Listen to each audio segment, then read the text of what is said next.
Good evening, Council. This is our first full study session on the 24 preliminary budget.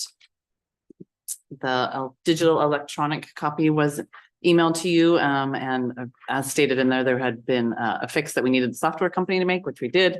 Those have been up, so the link is updated and provides you the correct copy as well as your hard copies that were provided. Starting off, just wanting to talk and go over the city vision and mission that was adopted earlier this year by council and the guiding principles. The vision, the city of Buckley is a natural heritage community committed to meeting the needs of its citizens through preserving and enhancing the quality of life. With our mission being the city of Buckley will provide quality services in an efficient, accountable manner that strives to balance vitality and preservation of our rural character and natural surroundings. From that, the council came up with 4 guiding principles: livable and healthy community, safe community, vibrant economy, and sustainable government excellence. Out of that, the council came up with a list of top goals that they want to address in order to meet that vision and mission. Those being to be financially sustainable, improve traffic on Highway 410, revitalize Main Street, public safety, and preserve Buckley's identity.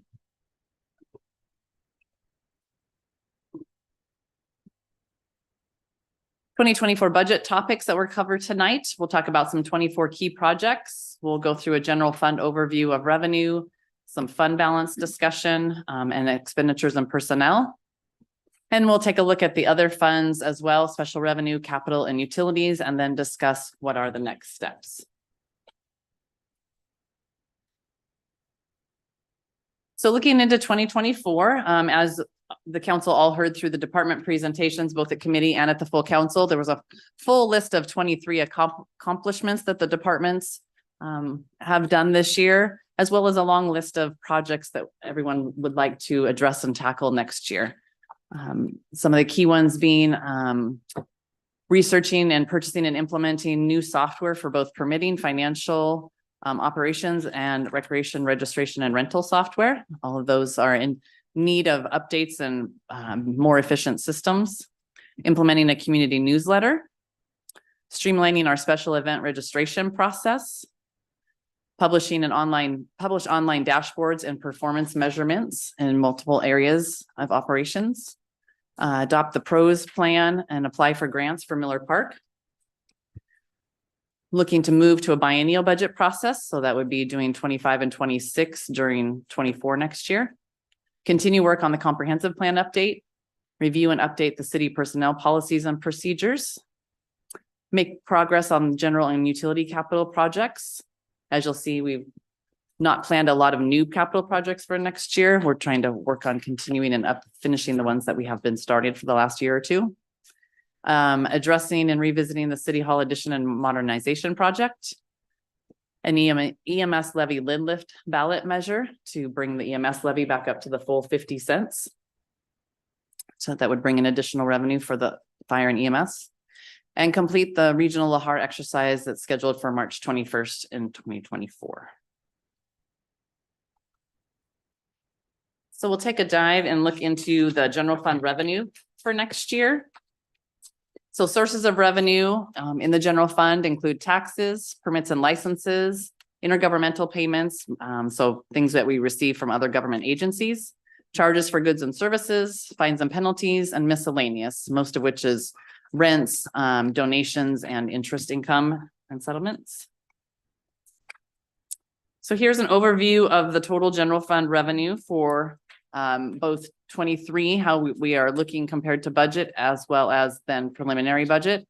So our 23 revised budget is about 6.47 million. And our year-end estimate is actually right about 6.47 million. So it looks like the numbers are just about the same at the bottom, but if you look, each fund is a little bit different. So it just coincidentally came out almost to the same number, the highs and the lows. And then with the 24 budget, we're scheduled to bring in a little over 440,000 of an increase from 24 to 23 to 24. So 6.9 million for the 24 budget.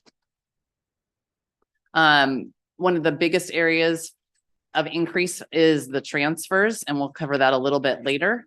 And then also charges for goods and services and utility taxes and property tax are probably our biggest areas of increase. And this is page 16 of the budget document. Yep. Yeah, the line. Yeah, the first line. The first line, the totals on the first line.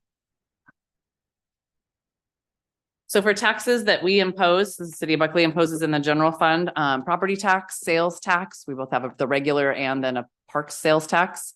Utility taxes, both internal city utilities, external, and then gambling tax. Okay. Also page 31 in your document, lists the category, these categories of revenue as well.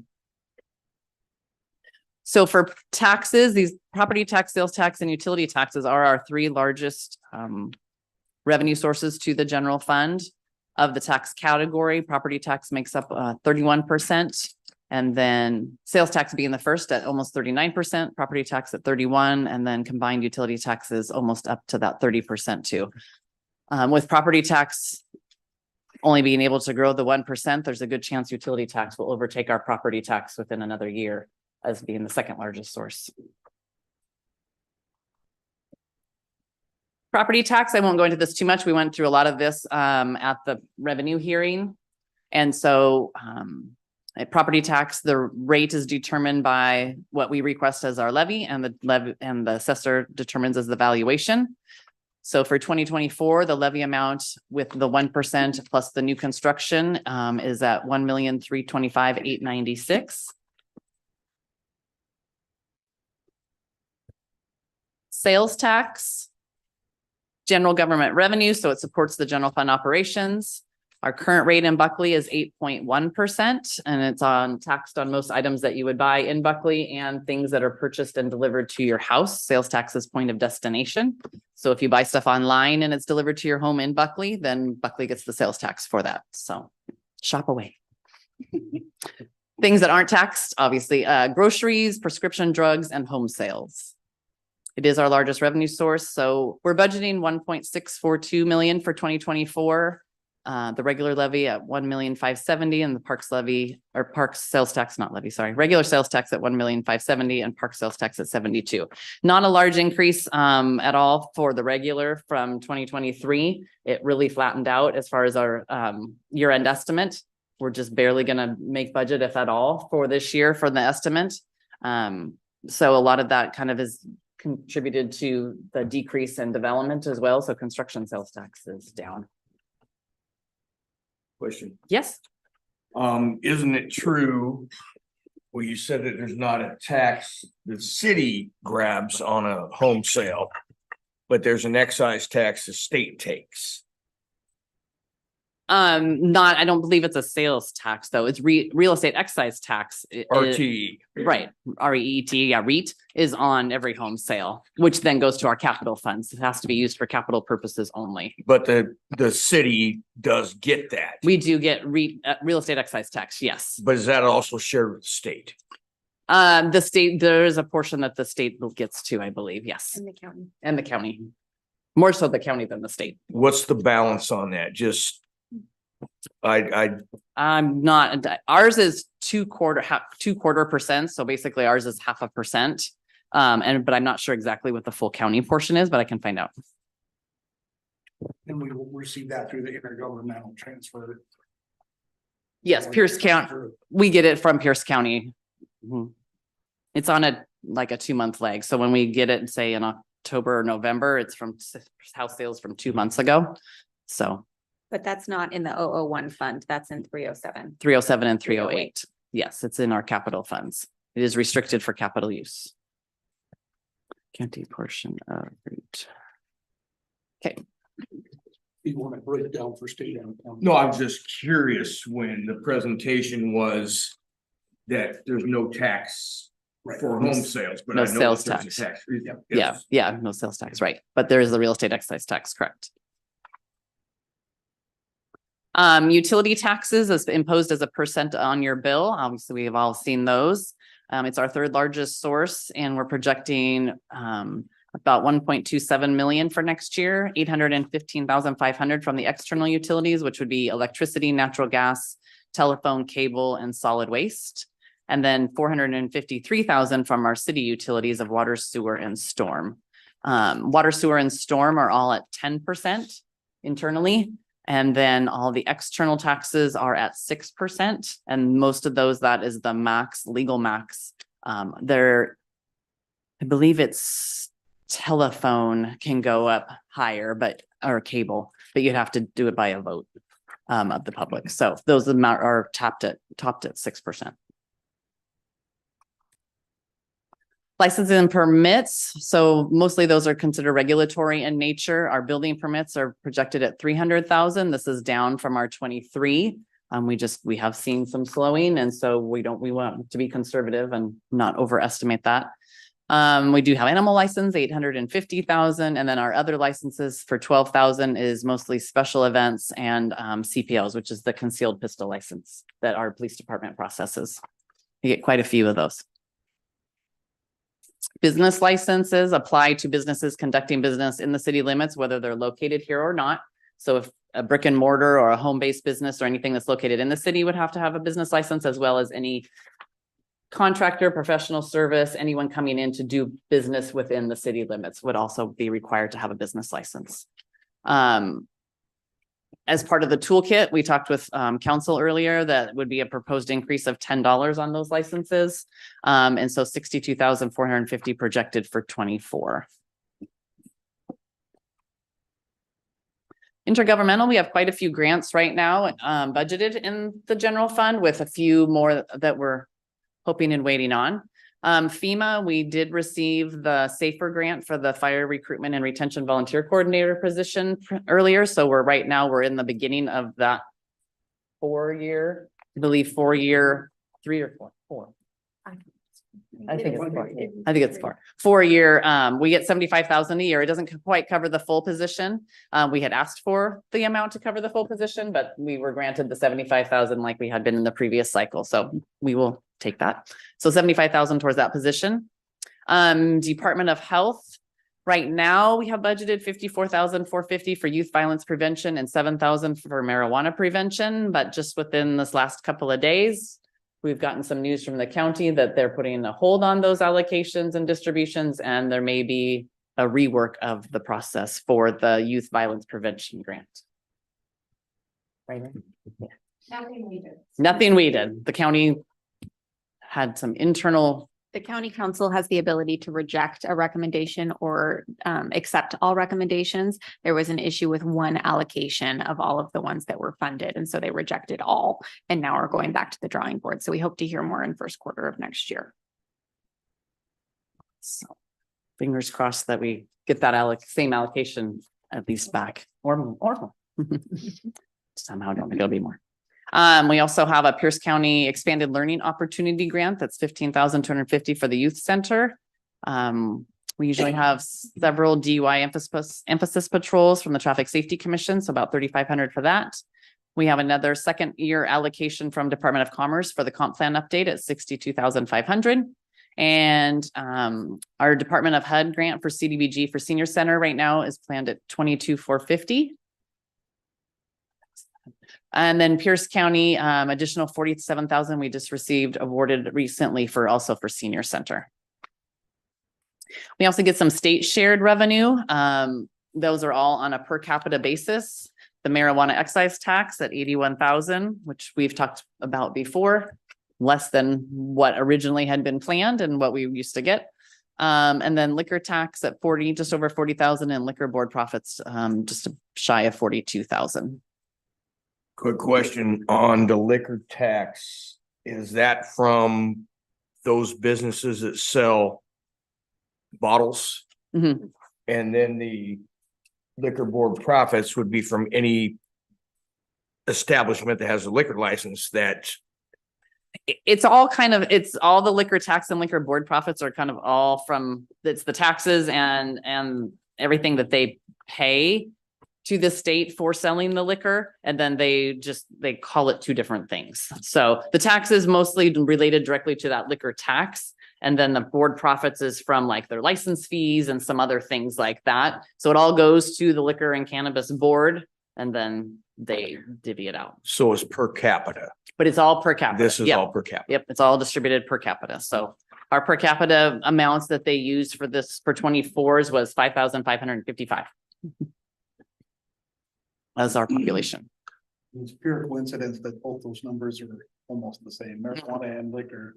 Yeah, the And- liquor of 80 and marijuana 80, yeah. Yes. Yep. Fees for charges and service. This category includes quite a few things. Our plan review fees, you'll see that there's a big drop. We're just not seeing that much stuff come through the planning pipeline, right now. There's already things sitting in the planning pipeline, but then we're hoping that those will push through. Reimbursable engineering, we're still working on recouping the consultant costs for those development projects and working on getting those invoiced. So we're still projecting 200,000 to be coming in. Law enforcement services, increased there, not because we have the contracts didn't increase that much. They did increase with Wilkeson, Carbonado and Rainier School. But as Courtney and I were going through the budget and looking at it, per our code, 10% of those contracts were supposed to go to their capital equipment fund. And right now for the past, since I've been here, the last couple of years, it's been at a 50% general fund and 50% the capital fund. And so we fell back to what our code was and brought in the 90% to the general fund and the 10% in the capital funds. The capital funds have sufficient balance right now, and can be looked at and adjusted as the needs come up. Police has bought several new cars, like they're not even putting a car in for this next 24 budget cycle. They don't need one. And so we felt it better to fall back to that code and recoup the 90% that is by our code from those contracts into the general fund. So same with the fire protection was mostly correct. They had some updated contract amounts as well. Passport services, additional revenue because we're increasing our passport services and having a dedicated person to do those. Quite a bit of advertising we're trying to do. We're doing passport photos now, and those are catching on as well. People are getting their photos done. So pleased with how many people are taking advantage of that service as well. Local court administrative type fees. It's a whole host of several small little different fees. They just seem to be going down based on overall caseload and just recoupment of costs of people abilities to pay. And then other charges for service is just miscellaneous category. So overall, an increase to the general fund, mostly from passports and the contracted services for law enforcement and fire. Any questions on those? Fines and penalties covers all the range of any type of fine or penalty related to traffic or DUI or misdemeanor fines. Right now, we're projecting 103,600 for 2024. Pretty flat with 2023. There's not a lot of increase there. Other resources, these aren't necessarily revenue, but they are resources to be used. Interfund transfers, so from reserves and the other operating funds. The transfers in are projected at 925,000 for 24, and that's a 23% increase from 23. And that's due to the indirect cost allocation plan, where we were recouping the cost of the general fund indirect services from all operating funds starting next year, not just a portion of them. And then fund balance is unspent cash from year to year. It also composes of reserves, working capital, available one-time cash, the ARPA fund reserves that we have in hold. And then the 24 projected beginning fund balance for going into 24 is a little over 915,000.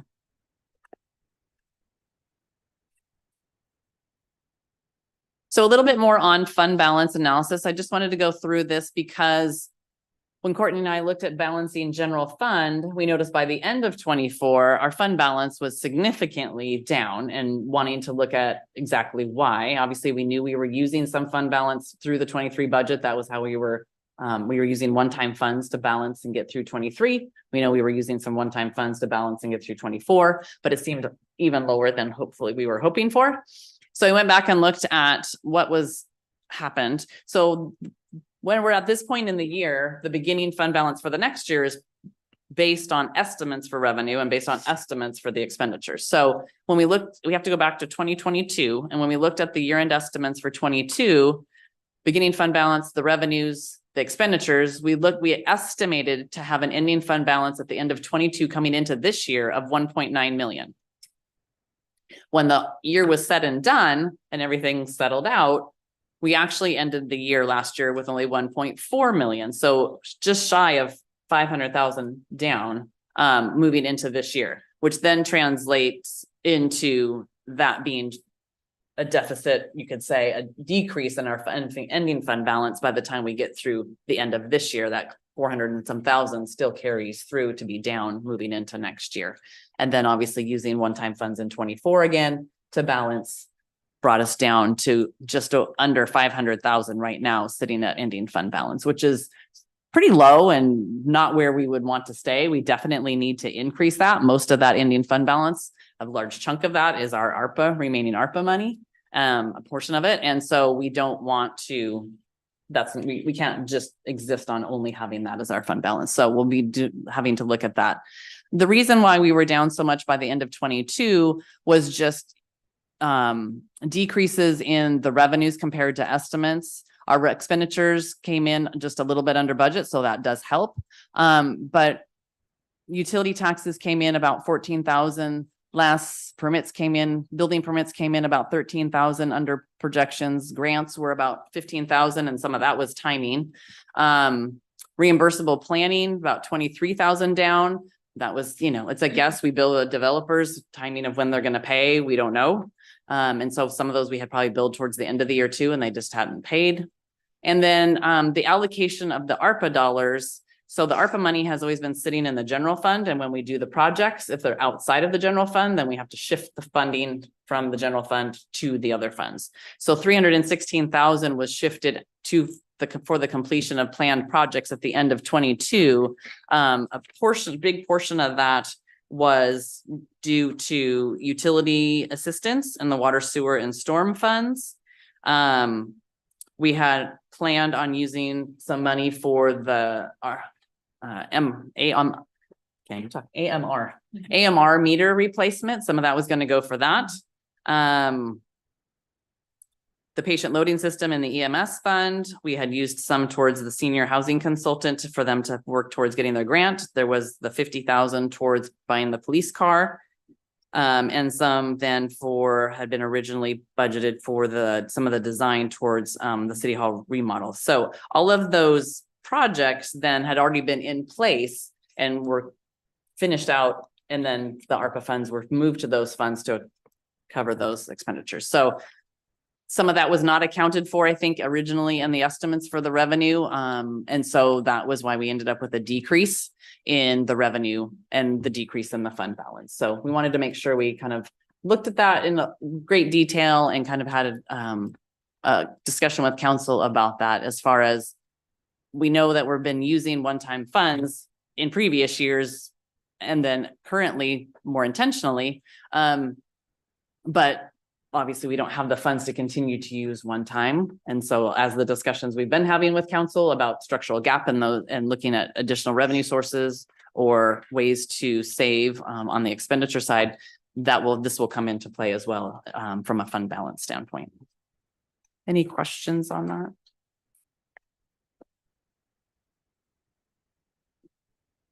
No? Okay. Moving on to general fund expenditures and personnel.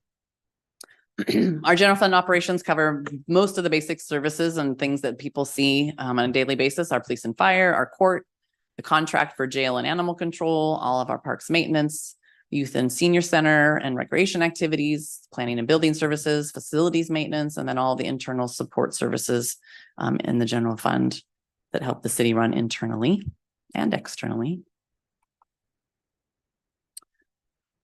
Here's a chart with our general fund expenditures compared to budget. You'll see at the bottom line, our total general fund is only projected to go up just 1.2%. So not a large increase, considering when we get to personnel and we talk about, we don't make things, we don't have widgets. Our main expenditures are services, which consists of personnel, and salaries and benefits usually takes up anywhere from 65 to 75% of the budget. So considering the increases in personnel, we've made decreases in other areas in order to save and only come in at 1.2% of an increase. What page is that on here? That chart, as it's laid out there, isn't in the budget document. Can we get a copy of this? Yes, we'll Okay. get, yes, for sure, get a copy of the presentation. Yes.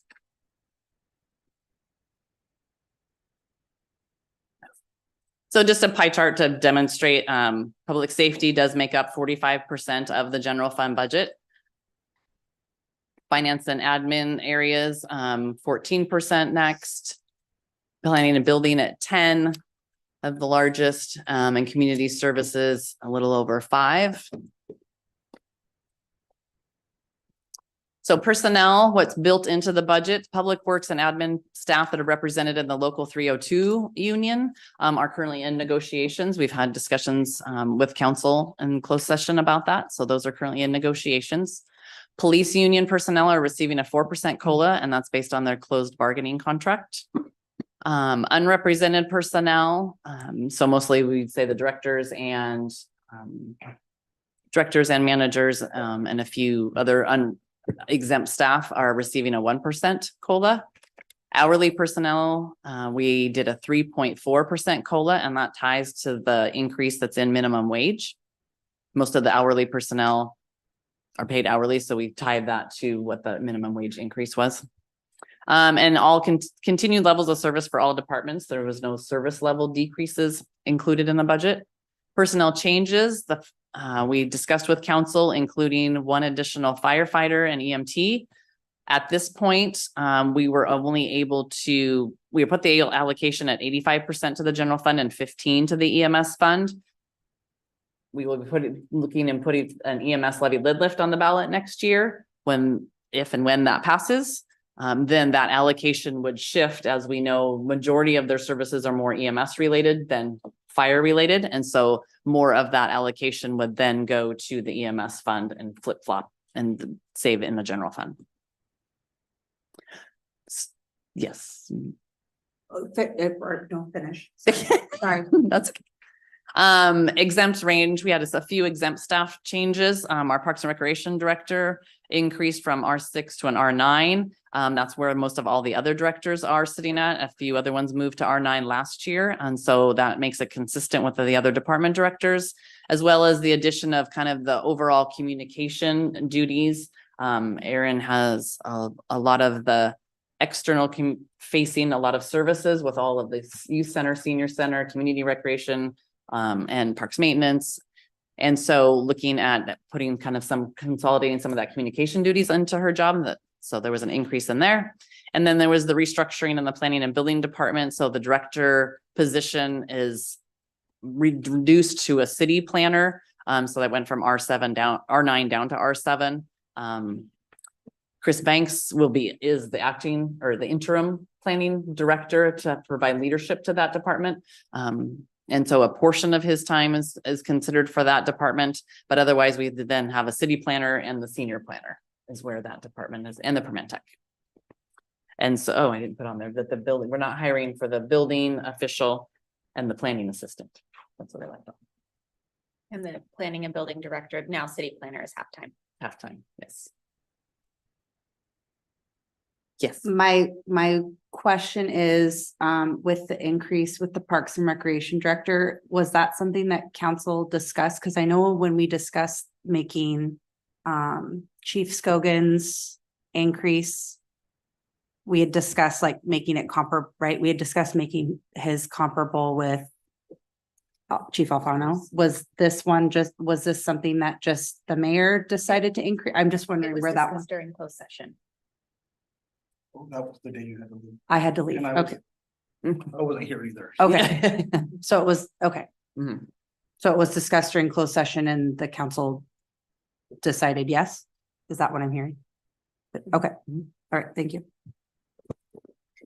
Part of the new roles included communication, so he's going to be doing the community newsletter as well. And when we were looking at an equity basis for market, as well as the number of staff that she supervises and work products that she supervises with all of the different buildings and facilities, this was a comparable change. Prior to this change, she was making the same as our senior planner. So question, Director Banks. When we're looking at this with the planner, is his position changed? He's currently serving as the interim and receiving interim pay, Interim, acting pay. so when the planner comes on, is he gonna revert back to Public Works Director? No, I foresee this as being a long-term structural change that we'll be evaluating whether or not we need a separate position, or similar to Bonnie Lake, there is one director that oversees planning, building, and public works.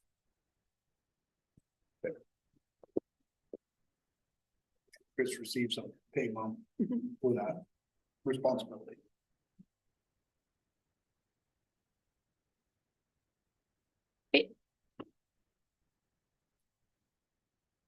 Taking a look at some of the other funds.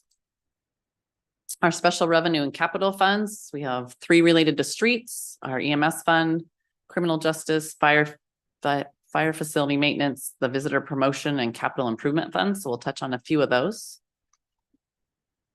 So our street operating fund, fuel tax, so basically gas tax is the main source of revenue, and it's also distributed on a per capita basis. Gas tax in Washington works that it's what we receive gas taxes on a per gallon basis. So as the prices have been really high, seems like people are still driving, but our revenue has also taken a hit. So because we get the tax on gallons, as the price goes up, people drive less, and so less gallons are sold. So our projection from the state is $108,434 for 24, and that's a $1,200 decrease from what our 23 budget was.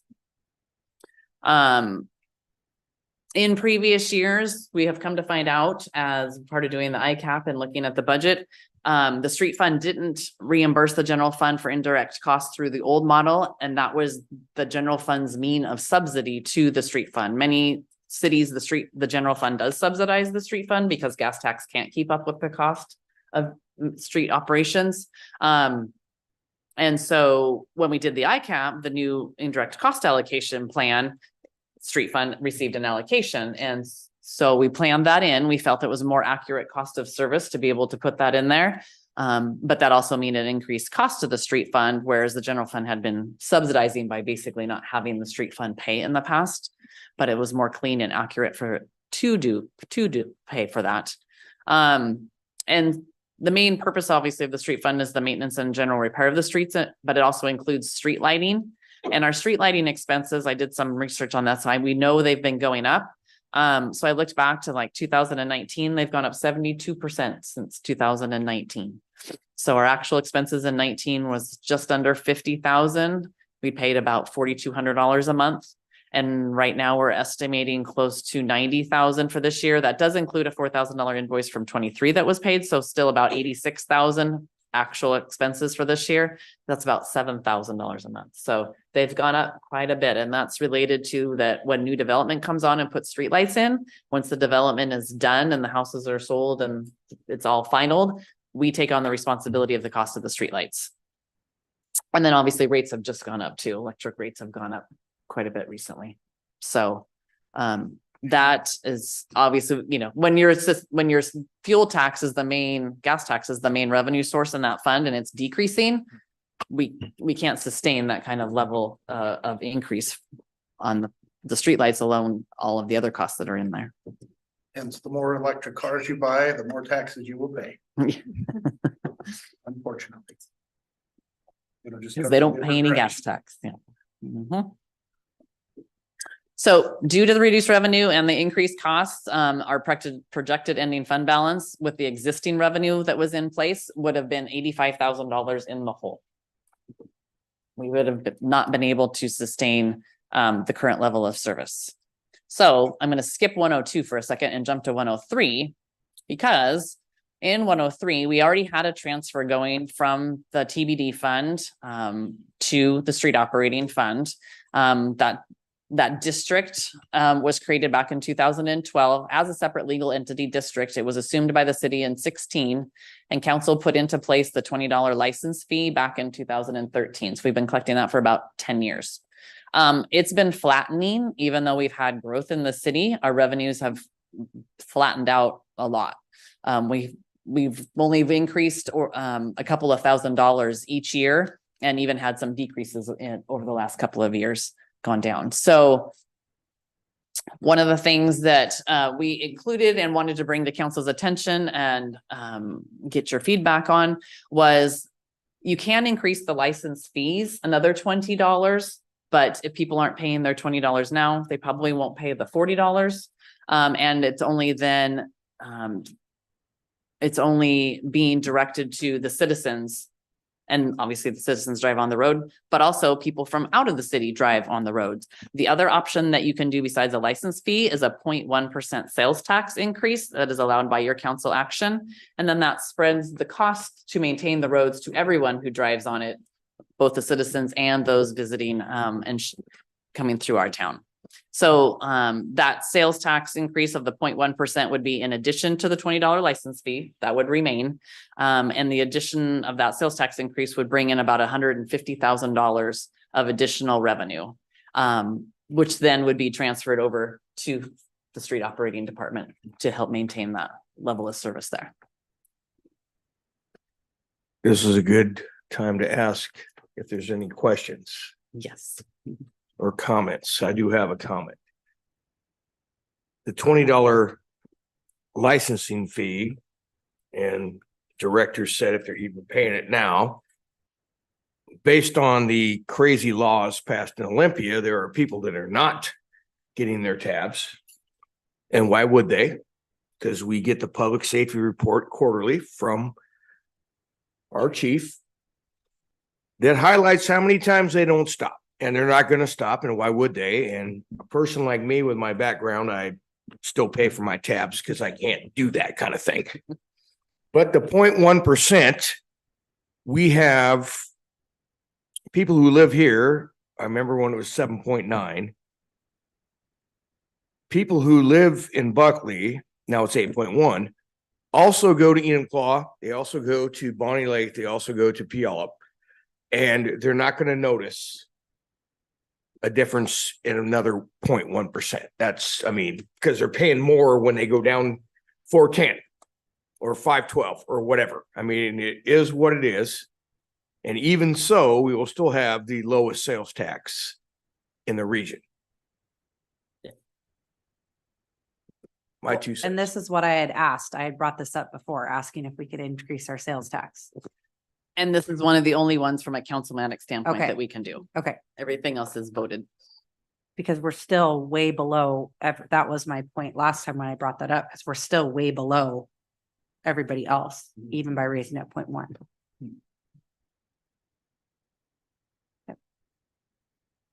Any other comments from council?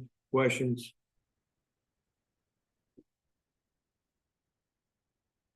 Okay. Thank you.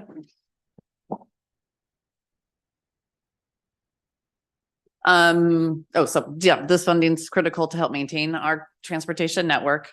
And so we would be transferring 195,000 total to the street fund, 155,000 for street operations and 40,000 for small capital projects. Previously, we were only doing 60,000 for street operations and 40,000 for street small. So that additional funding coming in from the sales tax will help maintain the street operating budget.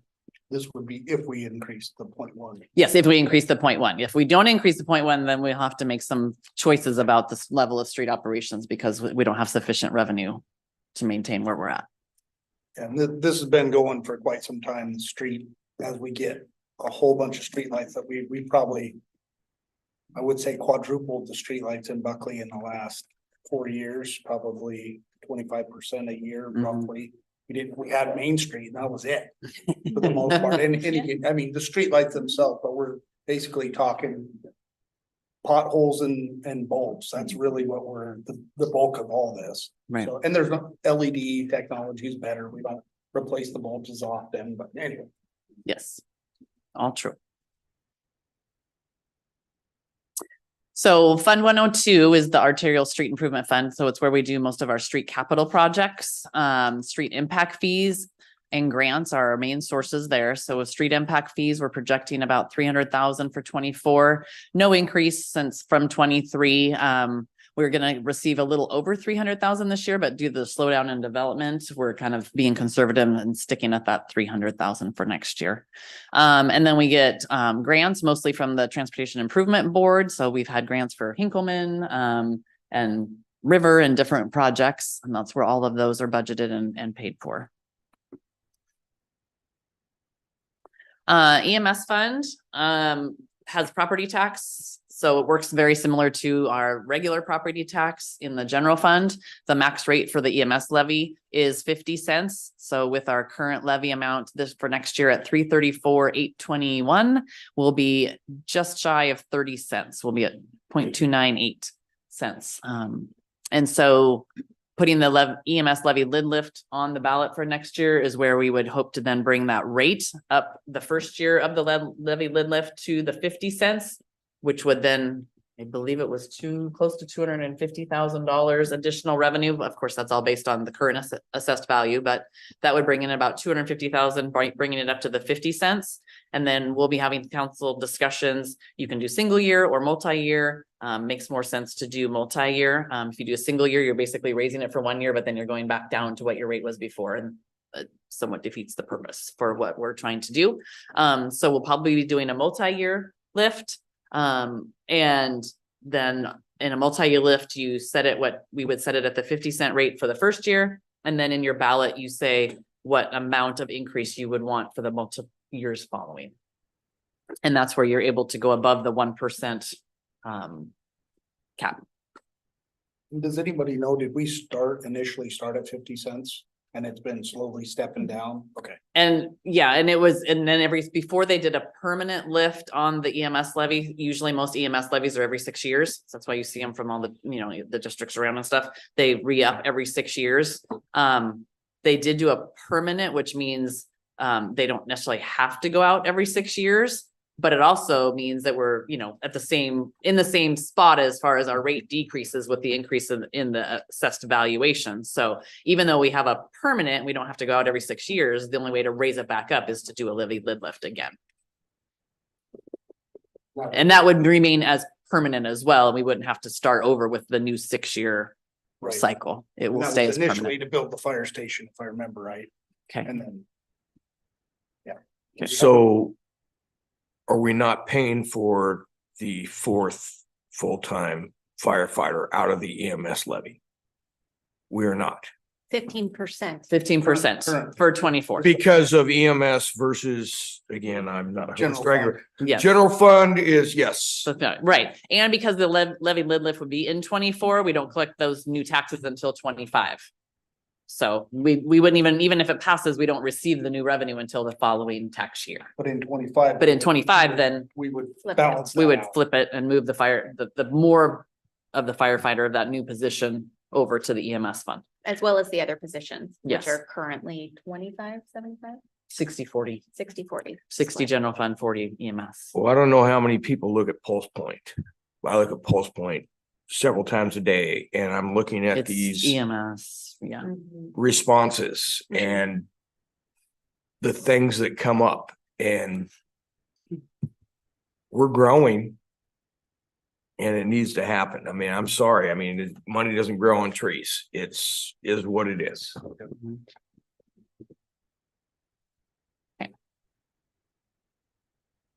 The Criminal Justice Fund, 109, it is 0.1% of sales tax. It's collected by the state and it's distributed to us by the county on a formula that involves incorporated population, unincorporated population, crime rates, and all kinds of things. So it's not necessarily it's part of the 8.1% that people pay. It's not anything that we instituted. It's the county, but we do get to share in it. So that's nice.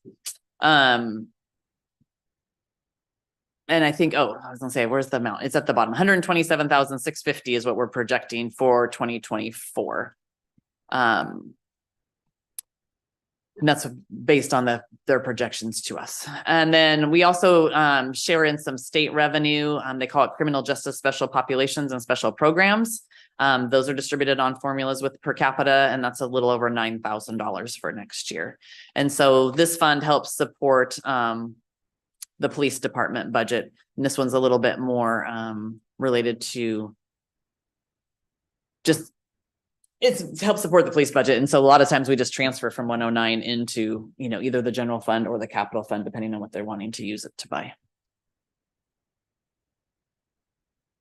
The visitor promotion fund. So this is our lodging tax fund. There's a basic 2% sales tax that's credited against the state, an additional 2% sales tax that's in addition to the regular tax. This is all part of that 8.1 and nothing that the council instituted, but is able to take advantage of by having it credited against the states in the portion. The state collects it and it's distributed to us from the state. We're projecting 64,000 for 2024, which is about a 19% increase over the 23 budget. So it's been coming in quite well this year. It has to be used. It's legally restricted to use for tourism promotion, acquisition of tourism related facilities, or operation of tourism related facilities. So in this case, we have used it previously for the Buckley Museum. And since we were over 5,000 population now, as we've talked with council, we are required to form a lodging tax advisory committee or an LTAC committee, which would vet applications from eligible organizations that would like to use some of those lodging tax funds for their tourism uses. And then that committee vets those applications and recommends funding packages to the city council. We have advertised, but we are having difficulty getting anyone to volunteer for the committee. So we don't have a committee at this point.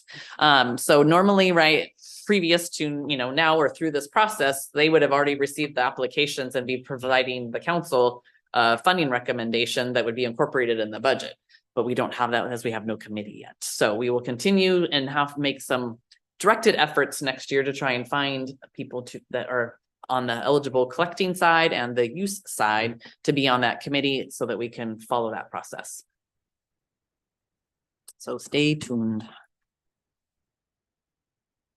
Capital funds. So we have 307 and 308. So we do collect two pieces of the real estate excise tax. They're kind of called the first quarter percent and the second quarter percent. The first quarter percent REIT 1, it goes into fund 307, and the second quarter percent or REIT 2 goes into fund 308. They're can be used for most of the same things. There are some restrictions, like REIT 1 cannot be used for land, or REIT 2 cannot be used for land purchases, and REIT 1 cannot be used for certain types of facilities. So it's pretty much a split. The revenue comes in the same. So we're projecting about 200,000 for 2024 in each fund, which is about a 5% increase over the 23 budget. But it's a 13% decrease from where we're at this year. So we didn't want to budget next year as well as this year has been doing, not knowing exactly how the housing market's going to continue with interest rates high. There does seem to be still the word that there's low demand, so the prices are still high. But we have seen sales slow down a little bit. So we're budgeting 200,000 in each fund for next year.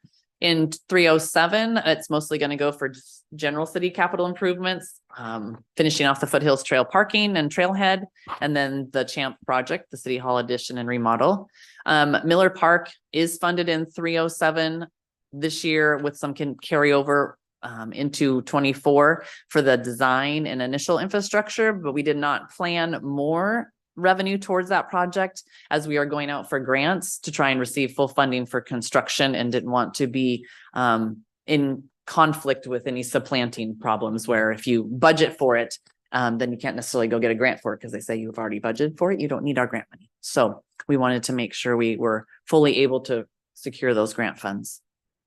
In the 308 fund, again, 200,000.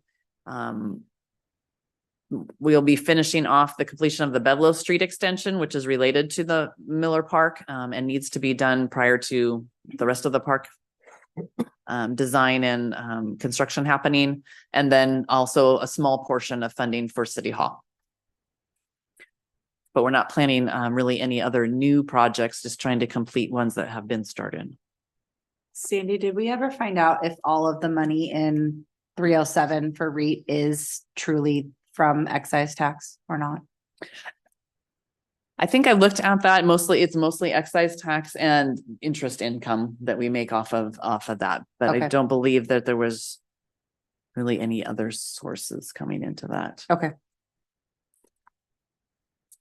Double check.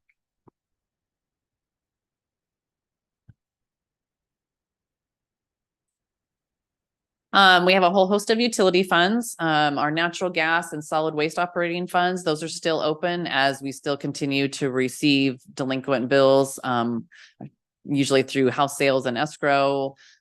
Not much, but they are still out there and have a few dollars coming in. We have our water sewer operating fund, and then we have a sewer construction and water construction separate funds, storm water operating and a stormwater construction, and our equipment reserve.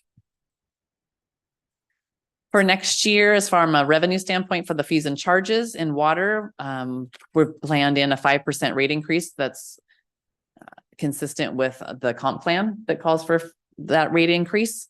And so we're projecting just over 1.5 million for 24. It's about 8% that we're projecting, 5% for the rate increase and 3% for growth, because we have seen growth with the new development and new housing coming on.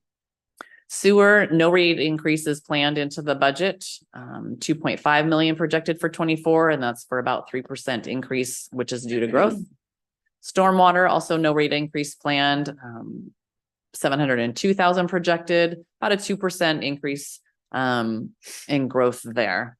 So both sewer and stormwater are in need of rate studies. And so that's why there's no rate increases planned for this at this time, to allow for those rate studies for both the structure of the rates as well as what the rates should be. So next steps in our budget process after tonight. So just a copy from the budget calendar, but this is a little bit bigger. So our next steps next week is the public hearing on the preliminary budget. So we have 2 more public hearings to do. Next week is the first one. It's considered the preliminary budget public hearing. We'll be doing that. On the 21st, if council would like another study session to discuss the budget, that would be the time we could plan for another study session. On the 28th, at the regular council meeting, we'll be having the property tax and the EMS levy ordinances brought forward. Our levy certification forms and materials and ordinances are due to the county by the last day of the month, by the 30th. So they do need to be adopted at that meeting in order for us to make that deadline and receive our levies for next year. We'll also have the final public hearing on the 24 budget. And if council chooses, we can bring an ordinance forward for adoption. And if council's not ready to adopt on that day, then we can have the December 12th regular meeting. We would be able to bring an ordinance forward for adoption on the December 12th meeting. That is Questions, comments from council on what we just were presented with, and thank you very much. You're welcome. Hearing and seeing none, we will move on to pros.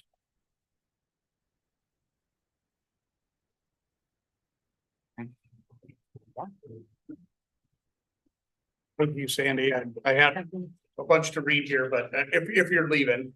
Oh, I I'm can just, wait till after the pro. You're gonna I'm be just here. moving over there. Does anyone need a break really quick? Okay. Are you saying I went long? No, I'm just kidding.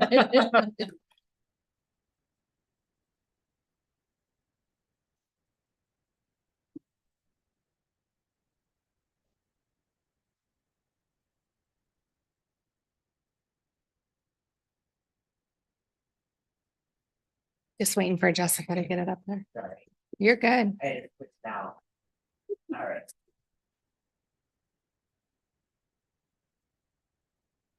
Okay, good evening, you guys. This is the update where we're starting to really get into the nitty-gritty of decisions on direction for areas of the pros plan after the survey results, to put the full direction of some of the results into where you guys want to prioritize around town, and also where you guys see the community might prioritize them. Tonight, We basically have 4 areas to review. And that is potential park spaces north of 410 that we've identified, the Foothills Trail, Greenbelt, and development potentially of that and long-term planning, Miller Park programming, and then the Collins Road property. We'll start with a quick look at the park spaces north of 410.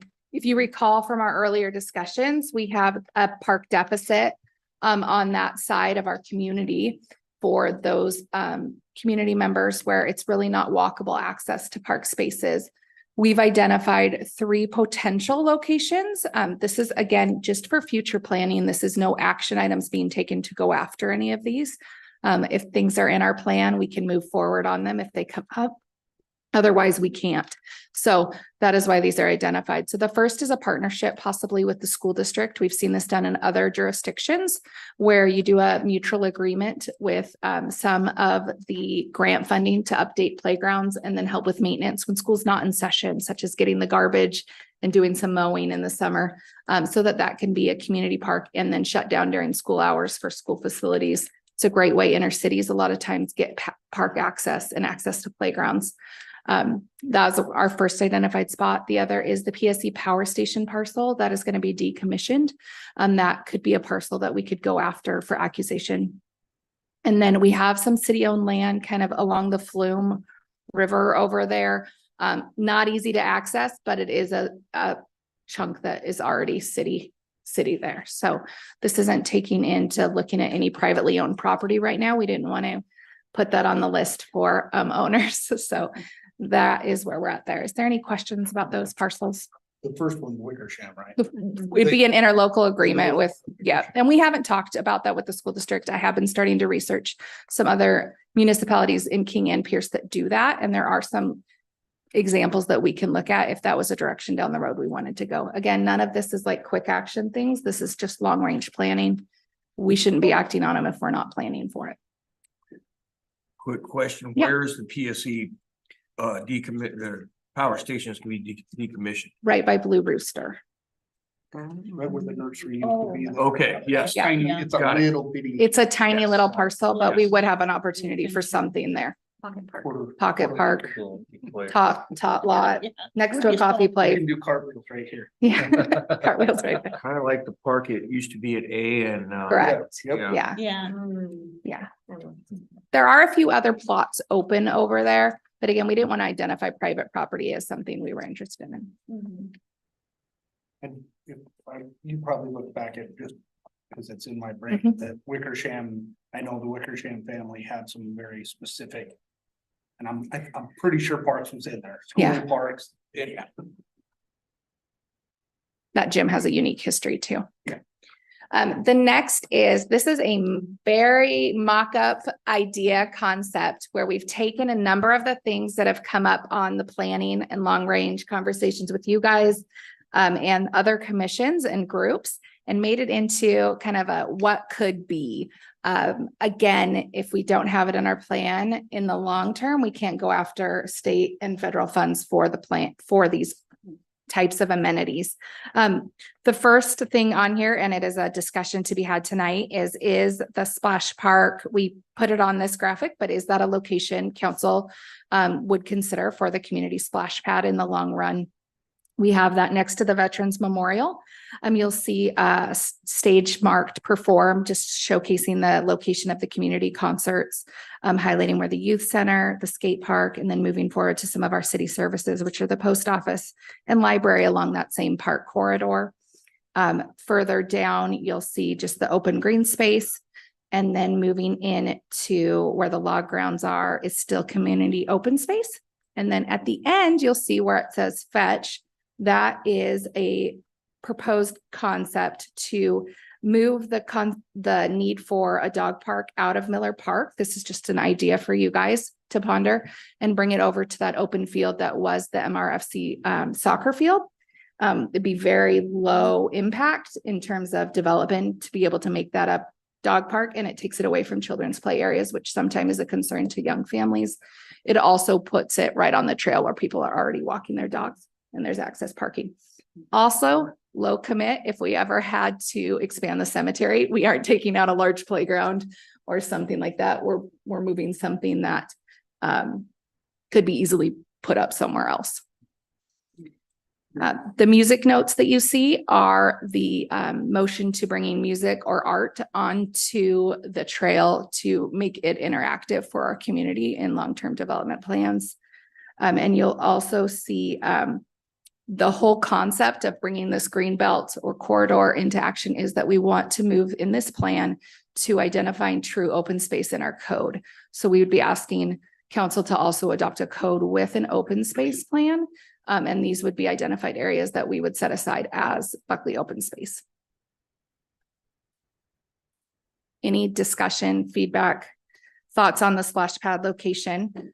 If we want to wait, we can pull up Miller Park next to and look where that could go at Miller Park as well. You know, one thing that's not on there is, the pavilion, which would be real close to. Yeah, the trailhead is marked, but getting another graphic in there was tricky. So the trailhead is marked. So yes, that would be at the trailhead right off Jefferson. And you can see we kept Jefferson is still there as an open street. I'm just trying to picture how it makes sense to put it where everything else is with the parks. I'm just trying to picture how close it would be to the, like, I'm just trying, it's hard. Yeah, and there is quite a bit of space there. And as you got into space planning, leaving large trees, adding more trees as a barrier would be very important to the concept. There is enough space. Splash pads can range from the size of this room to the size of this table setup to, you know, huge. So we've been looking at a couple different options in terms of how a community can plan for splash pads. And some of them are you put in basically ground fountains at first, and then you can build in your actual flowing things as you have more to invest. So coming up with a footprint would be kind of a next step. We don't have money set aside right now to spend on that. It's really, do we have a location preference at this point? We could also put in our plan, first location here, second location here. We don't have to commit to a location today. Or in this plan, we can just identify a few spots throughout the community, but it is something that needs to be addressed long range so we can go after funds. To me, it makes sense having it in that area, but Definitely. Yeah, just, oh, go ahead. Oh, no. I was gonna say at first glance, I really like this concept. Mhm. And definitely the parent will always be with the child in the splash park because they're little. And I'm thinking, you know, it'd be ideal if they could sit next to the skateboard park, the parent, with shelter from the sun and rain if that's necessary, but that would be pretty congested. That'd be, I think, impossible. Yeah, I think The way I see that land division. but- having the bathroom already at the trailhead is helpful too, to the spray park. We wouldn't have to put in another bathroom somewhere else. Yeah. It is an investment. And I saving like thing. it's open, you know, so it's the logical, to me, logical area to head that way. But it certainly will be a parent-child activity rather than sending your child 8 or 9 down to the park, not going with them. So I was thinking parking and whatnot too, accommodate all that. And with the trailhead parking lot and then the street side parking, there is parking available. Again, all of that would need to be looked at long range planning. We haven't invested anything in that. This is really beginning concept. And I think your dog park is that's an excellent location. I've been always thinking of that, just made me smile because I think every time I go by there, if I ever do, it's always, I could be a little dog park. yeah, people take their dogs there now. Correct. Yeah, We they could, take any- by law too, yeah. so that'd be great. Yeah. we could fence it, make it more safe. Yeah. Yeah, And add an element. That's very low cost in the big Excellent. picture of things. take the dogs off the museum property, that'd be nice. It also, I think the school district would be very interested because I know they have a large dog problem on those glacier fields. So Yeah, that would also be Yeah. helpful to them. Yeah. Okay, moving forward, not gonna go into depth on Miller Park tonight or anything like that, but I did want to touch through our survey results, the programming and planning as we're looking at developing our grant application for Miller Park. We want to include the ADA playground with older kid emphasis. The sport court that is in the original plan included tennis and pickleball. That is also can be phased in. We don't have to do that initially. As we look at plans and what can be funded under different grant programs. We, reconsidering the location of the dog park would free up the other side of the street, bringing our total for the first phase of the park down a little bit. We do have some matching funds most likely in some of these programs. So the lower we can bring it, the better. We're trying to match grants with grants. So we want to be really strategic about what we're including and what each of those grants is likely to cover. Yes, dog parks are 100% can be included in those plans, but do we want to start developing the other side of the street? That adds a whole nother expense in terms of, okay, well, over there too. And we could look at that additional parcel over there as a second or third phase of the park to do another location for the splash pad possibly, or soccer fields, pump tracks, or some sort of community bike or gathering place as well, community gardens. Do we have access on Main Street, or will we be able to access it from the third point? No, not that I'm aware of. Just through There's a Bevlo. narrow driveway, I just didn't know. Yeah. How we access it that way now. But Yeah, I think it will just be Bevlo. Okay. And we have not done the full wetland study on that additional parcel. So while we can think like a soccer field should be able to fit there, we would need to do that further study on that side of the parcel. Any thoughts? I like the dog park on the last slide, over Miller. Yeah. Okay.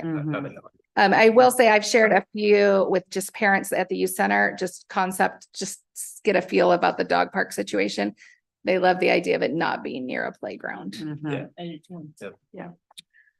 I think our risk management would as well. Yeah. My first experience with the dog park in the city of Seattle was parks that had problems with human activity. Third and Bell turned into a dog park, and Barn Avenue between Pike and Pine, that park turned into a dog park. And they ended up being a great thing for people to come and bring their animals and socialize. And it's a thing I thought was goofy because they're trying to mask a problem. Mhm. But it's a real thing where people come, and I know that people have met each other there, and so take your dog to play, and dogs like to socialize. I think it's a great idea. Yeah, and I think for us, it'd be using if it was to be moved down by that trail, that's a spot that's currently underutilized in our public land. Moving on to one of the more really where we need direction today from you guys, council, is the question of whether to develop the park on Collins and to keep that plan in our long range plan from the 2015. And how do we want to identify it moving forward? Looking back at the 2015 adopted plan, this design was started in 2013 and adopted in the 2015 comp plan. So it's about 10 years old. It has been a hot topic over the years and nothing has really moved on it. So we need to make a decision on somehow in the plan, we need to address if we're going to move forward with none of it, or if you guys just want to leave it in there, or if you want to take it another direction. Yep.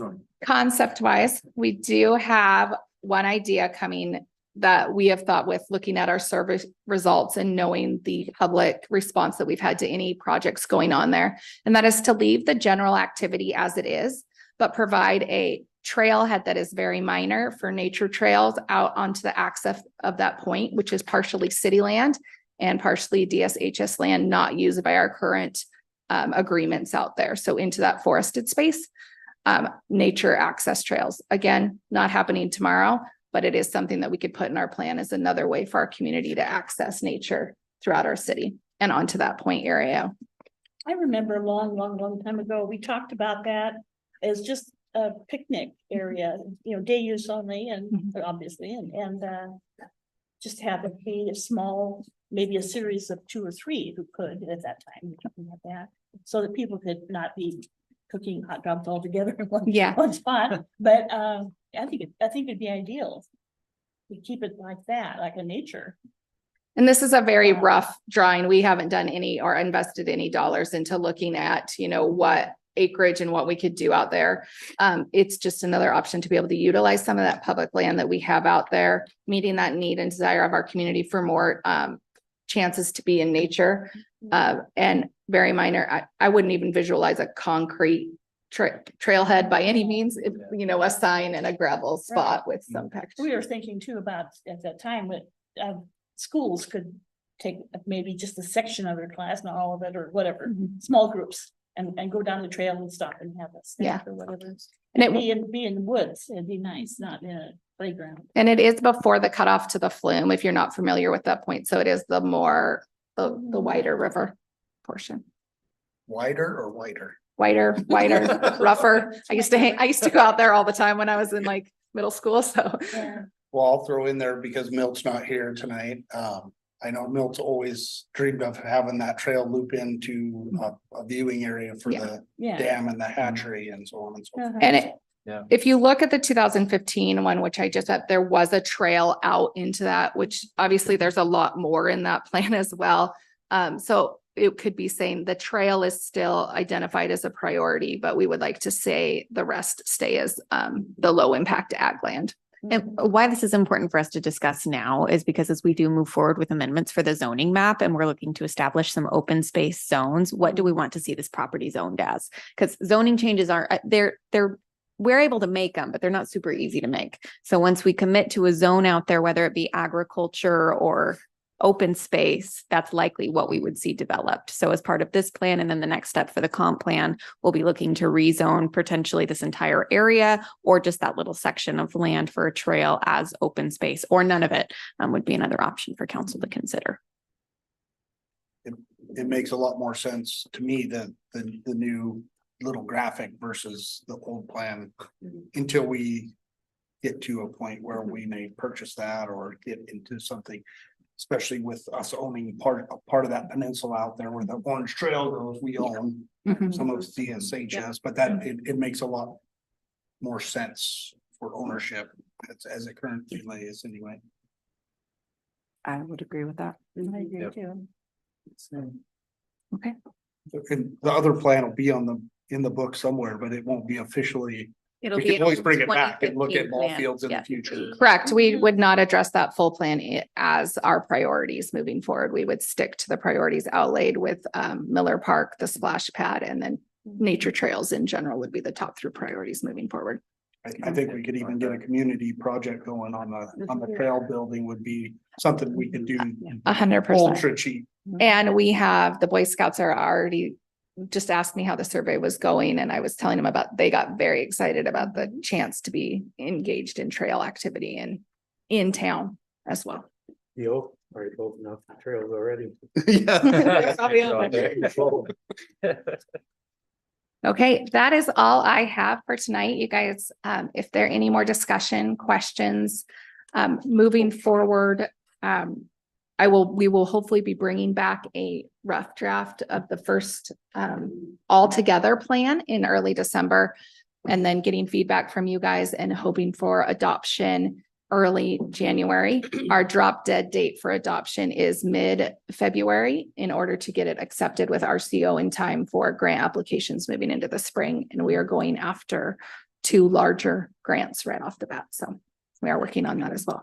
One thing you touched on earlier, real briefly, is I would, if there's a way to highlight it in there, it'd be absolute day use only out there. Our Yes. police department will be inundated with 100%. God only knows what. Yes, 100%. And on that same note, last week, myself and the 2 full-time parks guys, we went to a training to start preparing for the bridge opening in terms of encampment training and what to look at as we look at these programs at the river. And so coming through in 24, we'll have some code recommendations also so that we're prepared in advance for any encampment issues. Do we know if the county has done any, like, are they gonna skirt underneath the bridge? I mean, I had the exact question after my training, so I If not, I have some bolder ideas that I saw are working that aren't like, oh, stay out, but they deter. And so there's some cities doing some creative things in park bridges And to we- help we deter. Also have more power, I would say, in parks than we do in just unidentified spaces. So by zoning this land, a specific park land or a specific park space, we will be able to enforce easier down the road. A perfect example of a code, it would be in open spaces, you can't take anything that's there. So they can't take logs to then Or build a camping. fire Oh. to camp. So you can do some things that you can enforce easier. I know- Versus just having it as a PI zone or as open space would be, or unzoned, more or Unzoned, less, okay. yes. Yep. It would be more difficult to enforce. My fellow councilman recommends a troll. Keep going there.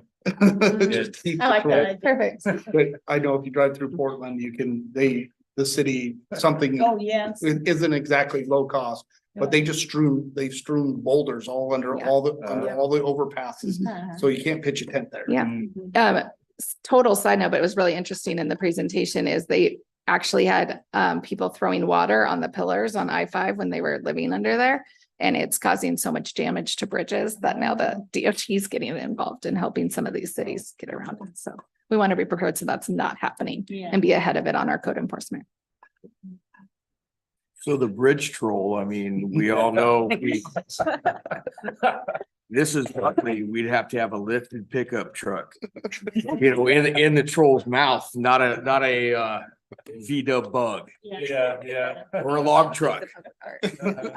He's definitely wearing suspenders. Yes. Thank you Thank you, guys. Thank you. Thank you. very much, Director. Now, I think it is the city administrator's update. Yes, and I'm going to be very quick tonight. A couple meetings ago, I shared in a memo some 2024 legislative priorities that I had identified using AWC, Pierce County's legislative agenda, as well as a joint effort made by Pierce County city administrators, mayors, and city managers for public safety. So I translated all of that into a one pager. Please take a look at it. Give feedback. We'd love to see this adopted early December so we can be prepared for the different groups when we're asked if we have a legislative agenda going into 2024, as well as partnering with some other agencies on some different initiatives. That's all tonight. Any questions or comments from council regarding this legislative priority for 24? Yeah, I would agree with everything in public safety. Everything on 410.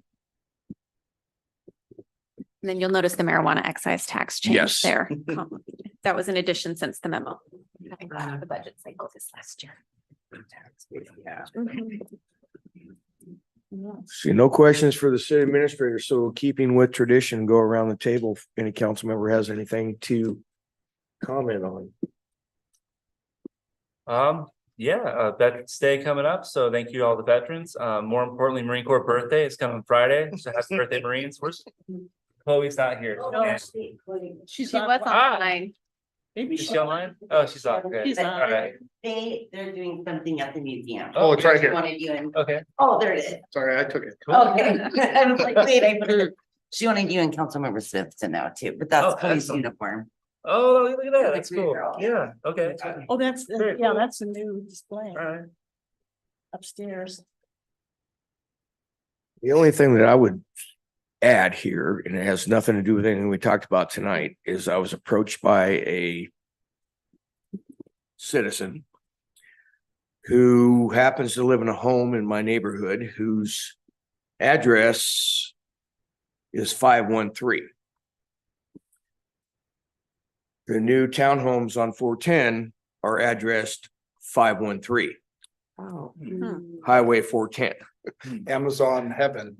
Amazon Heaven is at 513 Mountain Circle. Yeah. And Oh. it is extremely strange. I don't know how that gets fixed. And we are now getting, I've noticed, more occupancy there at the townhomes. But they're getting slammed with packages at 513 Mountain Circle that are supposed to be 513 Highway 410, apartment J, whatever, A, whatever. Okay, So there is a solution. It is not a fun one. But we will start the process and see what we can do and look into it. And same, make sure we touch base with Eric because EMS is gonna go the wrong Yeah, direction. it's EMS, it's a. That is my other concern. concern, But- and fire and police. Mhm. We identify the addresses the cities do, and then we notify all of the utility purveyors, the addressee, so the property owner, as well as the postmaster. And then there's a certain amount of notice that's required, and then we can change addresses. So Not usually again, popular, it's but- 513 Mountain Circle, Okay. 513 410. 410 North for the whole complex, Yeah. and then they have their individual addresses Okay. within there. We Yeah, will we- look into it. We started down this exercise for Here. Elk Heights. Yeah. And I don't think it ever, It's it not kind fun, of, not popular, but yeah, there's a we probably process. need to circle back No to way to the. win friends and influence people. right? Yeah, no, because the people Mhm. that live in a home or an apartment or whatever that have to change their address, they have to call their creditors. Yeah. Oh, yeah, Banks, so- da, da, da, da, da, da, da. So. Yeah, good point. That's good. I'm glad they brought it up. That's Well, good. yes, I would hate to see an EMS response not be able to go, well, to where it's supposed to go to. Amazon is annoying. Yeah. But it's the Yes. EMS thing. Absolutely. Any other comments from council? Council member Arsanto? I won't, or I was asking to get excused for the next council meeting. I'll be out of town in Montana. No. Where you going? That's a definite maybe. Libby. Oh, Well, we will, I think we're all, in- I don't know. Yeah. I think about it. we will formalize that, at the next council meeting, but yeah, Yeah. we got things to do. Anything else? Got this little. Mr. Mayor, please. Just real quickly, I know we all want to get out of here. We know a lot of hard work has gone into the budget document. Over the last year, the council and staff has made a lot of progress to address our deficit. That said, there still are structural issues, as Sandy touched on tonight, those structural issues in the budget that are gonna need to be addressed this next year. So it's not gonna be necessarily fun, but it's something we're gonna have to do.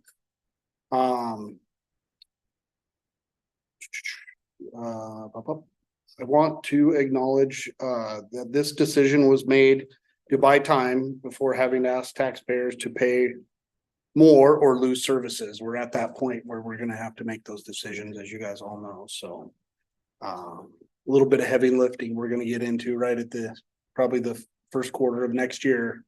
And not wait until September and so on and so forth, so.